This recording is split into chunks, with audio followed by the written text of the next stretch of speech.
Yo, what's going on, guys? KrispyFlakes here. For today's video, we are going to take a little break from NBA Finals talk and look at trades to replace the NBA's 10 worst starters. So this is an article by Zach Buckley of Bleacher Report. Basically, we're going to go through all these trades, see if the trade actually makes sense, see if the player being named here is actually as bad as the article states, and really give our opinions on if there would be a better fit out there somewhere else. So before we go on this video, if you guys could do me a quick favor and please drop a like on this. Remember, guys, only takes a second of your time and really does help build up the channel so much. So thank you guys all so much for your constant support. And as always, guys, check out my second channel, Extra Crispy, posting NBA content over there on the daily. So if you want some more of that crispy content, go check out Extra Crispy. So here we go. Let's go ahead and get started on this. So the first one we have is Kyle Anderson, small forward of the Memphis Grizzlies. So the trade being listed here would be Memphis Grizzlies receive Derek Favors, Dante Exum, Grayson Allen, and the 23rd overall pick in this upcoming draft. And the Utah Jazz would get Mike Conley and Kyle Anderson. So I know personally, talking to some Memphis Grizzly fans, they will actually say that Kyle Anderson is not a bad player. He's just had injury issues and stuff like that, but when actually healthy, he was very solid for the team. So I mean, from Utah Jazz's standpoint, it's like getting Mike Conley right there is already a big-time W.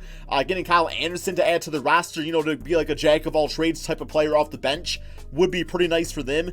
Now, you look at Memphis Grizzlies, though, and I don't know if this totally makes sense, man, because, like, to me, Derek Favors, I have no idea how he actually fits into this team because, like, Jaren Jackson is not going to the bench.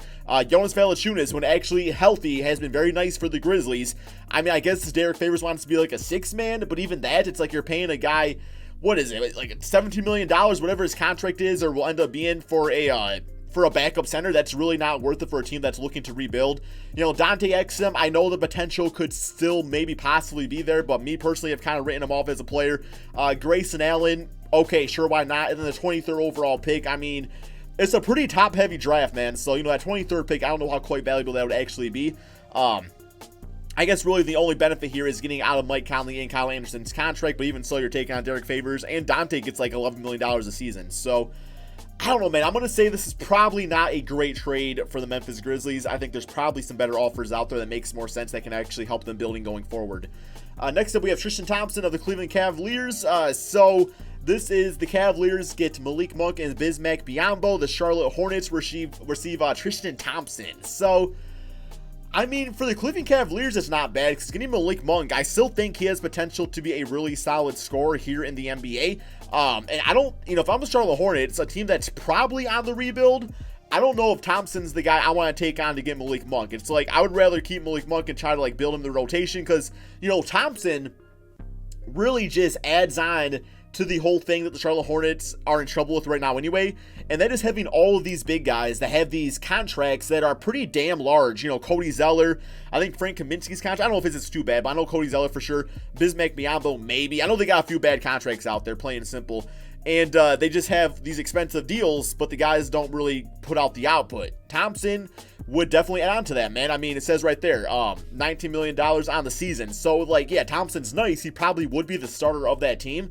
But at this point, we know what he is. He's a guy that's going to hustle, get you some rebounds, play a little bit of defense, and that's about it. And I just don't know if that's worth giving up Malik Monk this early on in his NBA career. Next up, we have Jeff Teague of the Minnesota Timberwolves. So the T-Wolves would receive TJ Warren and the 32nd overall pick. And the Phoenix Suns receive Jeff Teague and the 11th pick in the draft? Wait, man. You mean to tell me the Timberwolves are going to give up Jeff Teague and their 11th overall pick? Am I reading this correctly here? That makes absolutely no sense whatsoever. That makes no sense whatsoever. Because, like, yeah, I like TJ Warren. I feel like he's a nice scorer in the NBA. But the team already has Robert Covington and Dario Saric. So it's like you don't really have a place to play TJ. I guess you want to go TJ at the 4 spot. But giving up that 11th overall pick, that makes no sense there, man, whatsoever. Like, that's just a ridiculous trade. Yeah, Jeff Teague would give the Phoenix Suns a nice veteran point guard. I use the term nice very loosely. Like, he would be an okay point guard to be at the start, you know, the starting spot for them. But I feel like the Phoenix Suns would probably want to hit a little bit more of a home run. But plus them getting that 11th overall pick, it's great for them. Especially TJ's coming off an injury this season. If it was just like TJ Warren for Jeff Teague and a pick or something like that, maybe. But no way I'm giving up the 11th overall pick to do so. It's like, I think Jeff Teague has like 1 year left on his deal. Makes no sense, man. Next up, we have Nicolas Batum of the Charlotte Hornets. So this would be the Portland Trail Blazers, his former team, by the way, would get Nicolas Batum, the 2019 number 36 overall pick, a 2020 lottery protected pick, and the Charlotte Hornets would receive Evan Turner, Skal Labissière, and Gary Trent Jr. So, I mean, once again, if I'm the Charlotte Hornets, I'm not tossing away all these draft picks just to get rid of Nicolas Batum, because for one, you know, like, if I'm giving up draft picks, I want to ensure that like my salary cap is pretty much unharmed. I mean, Evan Turner, if I remember correctly, his contract's not great, although he might only have one more year left on it. I don't know how much longer Batum has on his, but I can't imagine it's more than 1 or 2 years. So I'm probably not giving up draft picks, man. But then again, it is a lottery protected, so it's like, it's not that big of a deal. Skal Labissière, I actually did like him when he played on the Kings a little bit, but then like he just stopped, you know, he was traded away and kind of fell out of the rotation for the Portland Trail Blazers. So, you know, getting Gary Trent Jr. might be some nice few rebuilding pieces for the Charlotte Hornets. And I guess like if Batum has like a contract of 2+ years, then I guess it makes sense just like save it in the short term of things. But I don't know. I'd probably say out of all the trades, this is probably the best one, but not by much. Next, we have Tim Hardaway, shooting guard for the Dallas Mavericks. So OKC receives Tim Hardaway. Dallas Mavericks receive Dennis Schroeder. Okay. Interesting. Dennis Schroeder was pretty nice for the OKC Thunder. Now, he would instantly be the starting point guard for the Dallas Mavericks, and there you go. You got your starting point guard right there. Luka probably runs shooting guard, and, you know, you do a few other things out there too. But, I mean, from the OKC Thunder standpoint, they definitely get their best shooting guard in a while in Tim Hardaway.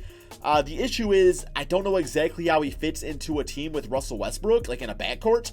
Just because Tim Hardaway, it's like he can play off ball, but sometimes he can be a shot chucker, which you want more consistency than shot chucking from the OKC Thunder standpoint. You want a guy that can go out there and, you know, shoot 38% from 3 and doing it in limited shots, because you want to run the ball through Paul George, also Russell Westbrook. So I did like Dennis Schroeder, you know, operating things off the bench. It's just like he was kind of expensive for a backup point guard, so that does mean getting a more consistent guy in Tim Hardaway, then sure, you go for it. But Tim Hardaway would definitely need to like tone things down a bit. So not a bad trade for both sides. Just I don't know if it's the optimal choice for the OKC Thunder. Next up, we have a trade with Evan Fournier, who I'm actually a pretty big fan of. Like, when he's actually healthy and stuff, he can be like a solid 18-point per game scorer. So this right here, we got the Memphis Grizzlies receiving Evan Fournier, DJ Augustine, and Mohamed Bamba. And the Orlando Magic receive Mike Conley. See, this trade I like here quite a bit, actually, guys.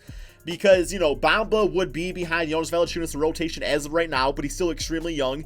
But, I mean, the playing time would still be there. It's like, you know, you would have Jonas for a few seasons, and then Bamba would kind of get to, like, operate, you know, work on getting some minutes out there. And that's just it. And then, of course, get Evan Fournier in the backcourt, the shooting guard spot. That's a nice little fit. DJ Augustine gives you a point guard for probably a backup point guard, actually, because John Morant would be drafted by the Memphis Grizzlies, and, like, DJ Augustine would be a pretty solid mentor to them.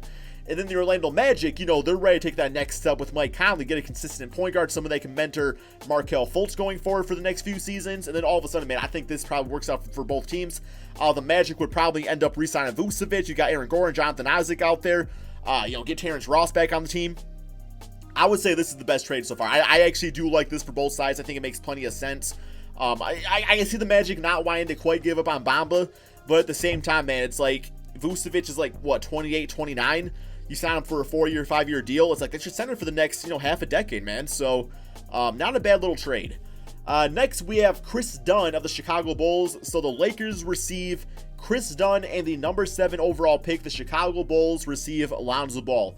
I do like this trade because, you know, Lonzo Ball kind of gets out of the whole Lakers spotlight. Not saying the Chicago Bulls are a small market team, but I mean, you know, Lonzo does not really know exactly what's going on with his future. Like, he could very well end up on the bench because, you know, Kyrie Irving joins the team, or maybe they go for a Kemba Walker or a player like that, or he gets involved in a trade with the Pelicans for Anthony Davis.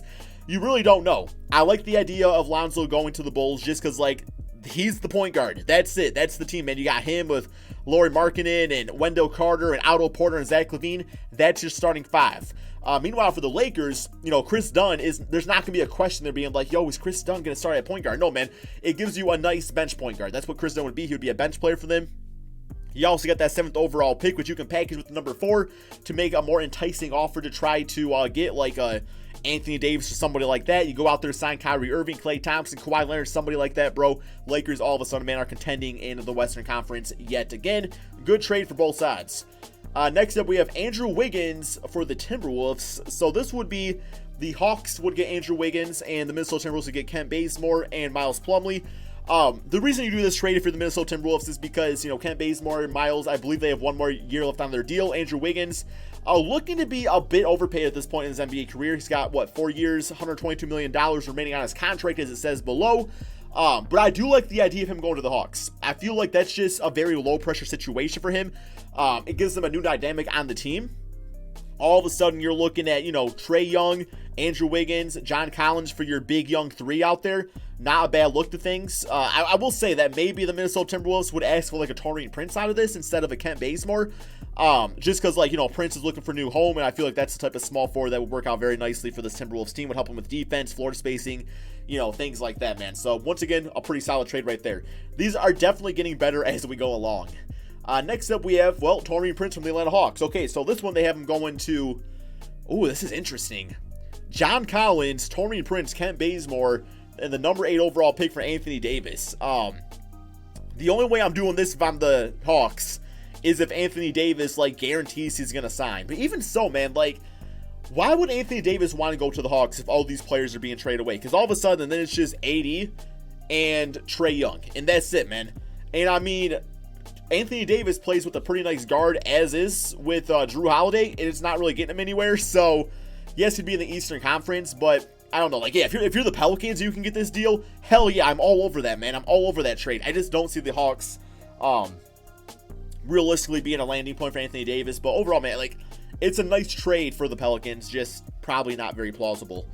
Then finally, we have Avery Bradley of the Memphis Grizzlies. Oh, boy. Okay.